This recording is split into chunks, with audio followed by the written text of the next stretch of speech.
South ఇండియాలోని అతి తక్కువ ధరలకి రత్నాలను అందించే ఏకైక సంస్థ 6JVR. రాజధాని అమరావతి నిర్మాణానికి సంబంధించి చాలా మందిలో చాలా రకాల ఆసక్తులు ఉన్నాయి. ఎందుకంటే ఉగాదికి ప్రారంభోత్సవాలు జరిగిపోతాయి అనేటువంటి మాట పదే పదే సోషల్ మీడియాలో అలానే మీడియాలో కూడా కనిపిస్తున్నటువంటి పరిస్థితి. సో ఏది ముందు ప్రారంభం అవుతుంది, దీనిపైన అందరిలోనూ ఆసక్తి ఉంది. ప్రధానంగా వినిపిస్తున్నటువంటి పేరు ఏపీసీఆర్డీఏకి సంబంధించినటువంటి భవనం. సెంట్రల్ ఆఫీస్ బిల్డింగ్ కింద దీన్ని డిఫైన్ చేస్తున్నారు. అలానే ఇక నుంచి సిఆర్డీఏ, అమరావతి డెవలప్మెంట్ కార్పొరేషన్, ఈ రెండింటికి సంబంధించిన కార్యాలయాలన్నీ కూడా ఈ బిల్డింగ్ నుంచే వస్తాయి. ఇప్పుడు అక్కడే మనం నిలబడి ఉన్నాం. నా వెనక వైపు కనిపిస్తున్నది సీడాక్సిస్ రోడ్డు, నా రైట్ సైడ్ కనిపిస్తున్నది సిఆర్డీఏ ప్రతిష్టాత్మకంగా నిర్మిస్తున్నటువంటి బిల్డింగ్ ఇది. ఈ బిల్డింగ్కి సంబంధించి ఒక ప్రత్యేకత ఉంది. ఎందుకంటే ఇది నార్మల్గా నిర్మిస్తున్నటువంటి స్ట్రక్చర్ కాదు. ఇది ప్రీఫ్యాబ్ మోడల్లో ఎక్కడికక్కడ ఫ్యాబ్రికేటెడ్ డిజైన్స్తో నిర్మిస్తుంది. G+6 ఫ్లోర్స్తో జరుగుతున్నటువంటి నిర్మాణం.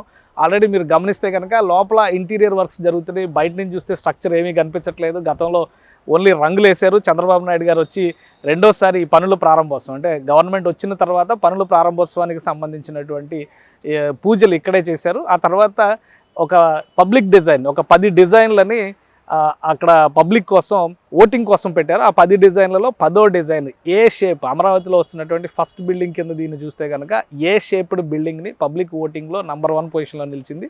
సో ఆ నమూనాకి తగ్గట్టుగా ఈ డిజైన్లో కొన్ని మార్పులు చేశారు. గతంలో చేసిన స్ట్రక్చర్ కంటే కూడా దీని ఎంట్రన్స్ లాబీ కానీ లోపలికి ఎంటర్ అయ్యేటప్పుడు ఉండేటువంటి ఆ గ్రాండియర్ లుక్ కానీ అద్భుతంగా ఉంటుంది. ఎందుకంటే లోపల ఇంకా కొంత వర్క్స్ జరుగుతున్నాయి కాబట్టి వాటిని బట్టి మనం తర్వాత అర్థం చేసుకోవచ్చు. బయట నుంచి చూస్తే ఆ సైడు ఈ సైడు స్ట్రక్చర్స్ మాత్రం నార్మల్గా కనిపించవచ్చు. లోపల cabin works, AC works, interior ఫినిషింగ్కి సంబంధించినటువంటి రీసౌండ్ కాకుండా వచ్చేటువంటి sound proof and acoustics works జరుగుతున్నాయి. అట్ ద సేమ్ టైం ఇక్కడ ఫైరింగ్కి సంబంధించి ఫైర్ ప్రాబ్లమ్స్ రాకుండా వచ్చి తీసుకోవాల్సినటువంటి జాగ్రత్తలు, ఇంటర్నల్ కేబులింగ్, ఇంటర్నల్ వైరింగ్ ఇవన్నీ కూడా జరుగుతున్నాయి. వాటితో పాటు ఇటు సైడ్ మన రైట్ సైడ్ చూస్తే కనుక ఇక్కడ పెద్ద ఎస్టాబ్లిష్మెంట్ ఉంది. ఈ బిల్డింగ్కి కావాల్సినటువంటి పవర్ సప్లై దగ్గర నుంచి మిగతా వ్యవస్థలన్నీ కూడా ఇక్కడే తయారు చేస్తున్నారు. రాబోయేటువంటి రోజుల్లో ఎలాంటి అవసరాలు ఉంటాయి అంటే కనీసం ఒక 500-600 మంది ఎంప్లాయీస్ ఇక్కడ పనిచేసేటువంటి అవకాశం ఉంటుంది. ఈ పనిచేసేటువంటి ఎంప్లాయీస్కి ఎలాంటి అవసరాలు ఉంటాయో బేసిక్ ఎమ్యూనిటీస్ అన్నిటినీ కూడా తీర్చిదిద్దే విధంగా ఇక్కడే ఆ ఏర్పాట్లన్నీ కూడా జరుగుతున్నాయి. సో మొత్తం వర్క్ కంప్లీట్ అవడానికి మరొక 4 నుంచి 5 నెలల సమయం పట్టేటువంటి అవకాశం ఉంది.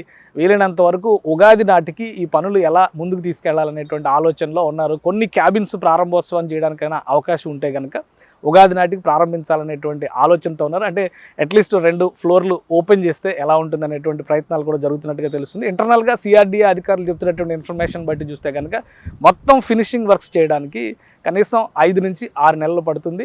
మొదట అందుబాటులోకి రాబోయేటువంటి బిల్డింగ్ ఇదే.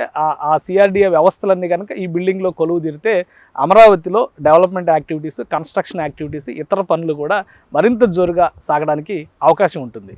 సుమన్ టీవీలో మీ పర్సనల్ అండ్ బిజినెస్ ప్రమోషన్స్ కోసం కింది నెంబర్కి కాంటాక్ట్ చేయండి.